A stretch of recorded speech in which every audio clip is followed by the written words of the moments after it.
Шоң туралы қымбаттың бастамадамыздың асыл тәжік пейғамбарымыз саллаллаху алейхи ва саллям сіз мақтауын мақтауыз. Басқарып отырған жамағаттың сіз мақтауын мақтауыз. Бүгін бауыржан момышұлының қолға ашық күнделігін журналын оқитын болатын боламыз. 101.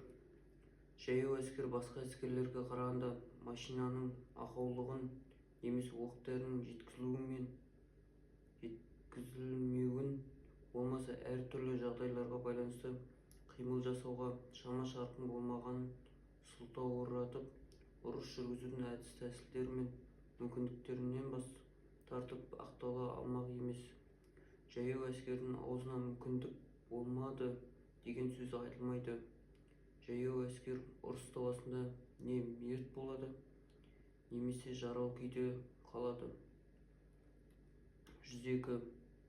Адамның туа біткен табиғи сұлулығы мен кірпияздығы, босаңдығы, оның моральдық кескін-келбеті, биік адамгершілік деңгейі, мұқалмас ерік-жігері, таусылмас қажыр-қайраты, ерлігі, батырлығы, парасаттылығы мен исламдығы, шындық пен өтірік, ар-ожданы мен намысы, тіпті адамгершілік пен хайуандық дәл жаяу әскердің ойынан үйлескендей ешкімнің де бойында кездеспейді.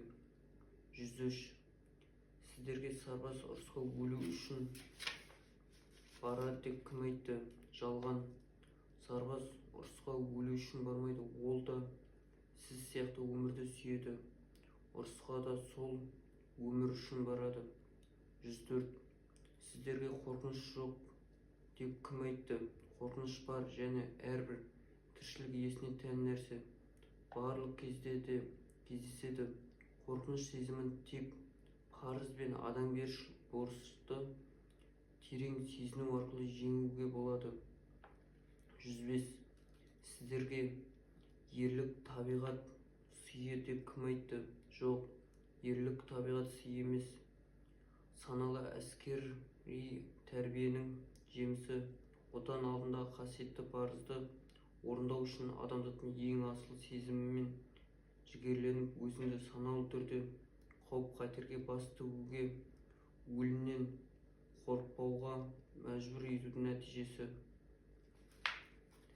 Бауыржан момышұлы, қолға ашық күнделігі.